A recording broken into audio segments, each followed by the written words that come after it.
I'm so excited to tell you about a new concert experience we have with the Music Fest this year. It's being held at the MIM, the Musical Instrument Museum. We, Arizona Music Fest, and the MIM are co-presenting this chamber concert. Two works on the concert, Stravinsky's L'Histoire du Soldat, A Soldier's Tale, and Brett William Dietz's Head Case. The concert is being held in the Music Theater at the MIM, which is one of the most perfect acoustic auditoriums built in recent times. I can tell you that the great violinist Joshua Bell recently recorded a CD in this space. So you need to come to hear how great chamber music will sound in this room. Igor Stravinsky wrote A Soldier's Tale during the First World War. And because of the decimation of life during the First World War, Stravinsky began writing for smaller ensembles. Think about what he wrote before the First World War. Petrushka, The Rite of Spring, The Firebird Suite, all for very large orchestra. This work was written for a 7-member ensemble plus narrator and 3 actor/dancers. It's the story of the devil luring the soul from someone. It's very much a Faustian story, or from where I come from, the devil went down to Georgia kind of story. But the story is told through examining one's soul as a violin. You may have seen and experienced performances of Stravinsky's Soldier's Tale before. I'd like to tell you a bit about a change in approach we're going to take regarding our narrator and actors. Stravinsky calls for 2 male actors, a soldier and the devil, along with a princess and the narrator.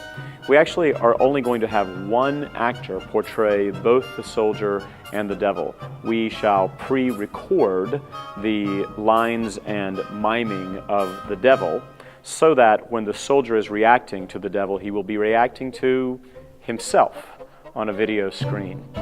Very excited about this concept that makes it a much more psychological approach than one would particularly think. Brett William Dietz is a living composer, and at the age of 29, out of the blue, he suffered a major stroke.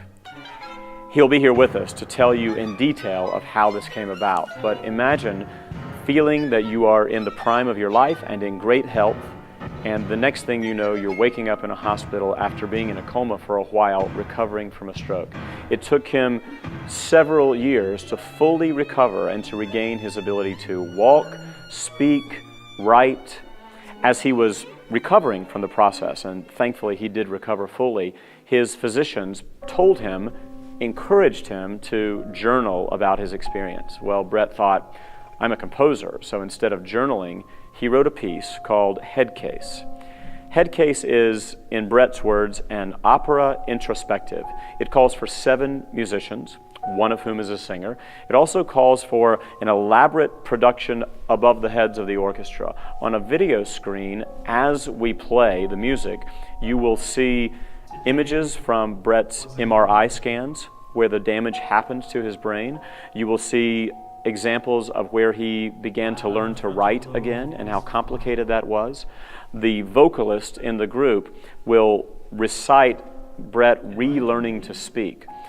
It moves through the anger, the frustration, the determination, and finally the light at the end of the tunnel as one goes through this unimaginable experience. Head Case.